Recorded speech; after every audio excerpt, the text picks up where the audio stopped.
Ivan પાવલોવનો શાસ્ત્રીય અભિસંધાનનો સિદ્ધાંત.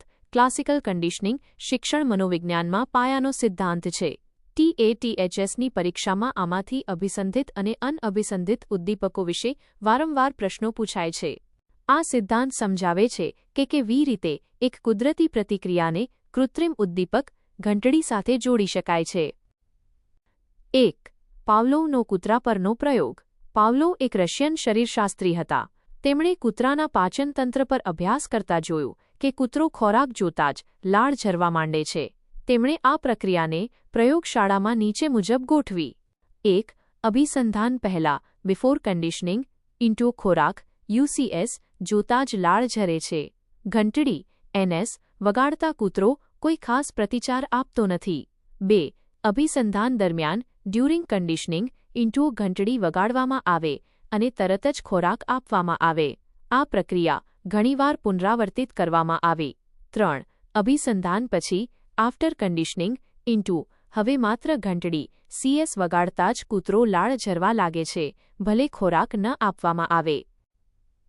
2. મુખ્ય પરિભાષાઓ. પરીક્ષા માટે અત્યંત મહત્વનું. પાવલોવના સિદ્ધાંતને સમજવા માટે આ 4 શબ્દો યાદ રાખવા જરૂરી છે. UCS અનકન્ડિશન્ડ સ્ટિમ્યુલસ અનઅભિસંધિત ઉદ્દીપક કુદરતી ઉદ્દીપક જેમ કે ખોરાક. UCR અનકન્ડિશન્ડ રિસ્પોન્સ અનઅભિસંધિત પ્રતિચાર કુદરતી પ્રતિક્રિયા જેમ કે ખોરાક જોઈને લાળ ઝરવી.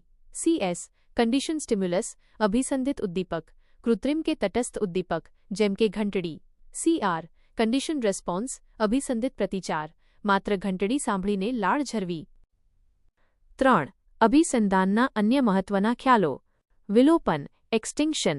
જો લાંબા સમય સુધી માત્ર ઘંટડી વગાડવામાં આવે અને ખોરાક ન આપવામાં આવે તો કૂતરો લાળ ઝરવાનું બંધ કરી દે છે. સામાન્યીકરણ જનરલાઇઝેશન. કૂતરો ઘંટડી જેવા જ બીજા અવાજ દાંત બઝર પર પણ લાળ ઝરવાનું શરૂ કરે. ભેદબોધન ડિસ્ક્રિમિનેશન. જ્યારે કૂતરો ચોક્કસ ઘંટડી અને અન્ય અવાજો વચ્ચેનો તફાવત સમજી જાય. સ્વયંભૂ પુનઃપ્રાપ્તિ સ્પોન્ટેનિયસ રિકવરી. વિલોપન થયાના ઘણા સમય પછી અચાનક ઘંટડી વાગતા ફરીથી લાળ ઝરવાની પ્રક્રિયા શરૂ થવી. 4. TATHS માટે શૈક્ષણિક વિનિયોગ એજ્યુકેશનલ ઇમ્પ્લિકેશન્સ. કુટેવો છોડાવવા. આ સિદ્ધાંત ભય, ચિંતા કે ખરાબ ટેવો દૂર કરવામાં મદદરૂપ છે. શિસ્ત અને ટેવોનું નિર્માણ. શાળામાં પ્રાર્થનાની ઘંટડી વાગતા જ વિદ્યાર્થીઓનું લાઇનમાં ગોઠવાઈ જવું એ શાસ્ત્રીય અભિસંધાનનું ઉદાહરણ છે. શબ્દભંડોળનો વિકાસ. નાના બાળકોને ચિત્ર બતાવીને UCS તેની સાથે શબ્દ CS બોલાવવાથી તે શબ્દ શીખે છે. વલણોનું ઘડતર. વિષય કે શિક્ષક પ્રત્યે હકારાત્મક વલણ વિકસાવવા માટે આ સિદ્ધાંત ઉપયોગી છે. પરીક્ષામાં પૂછાઈ શકે તેવો પ્રશ્ન.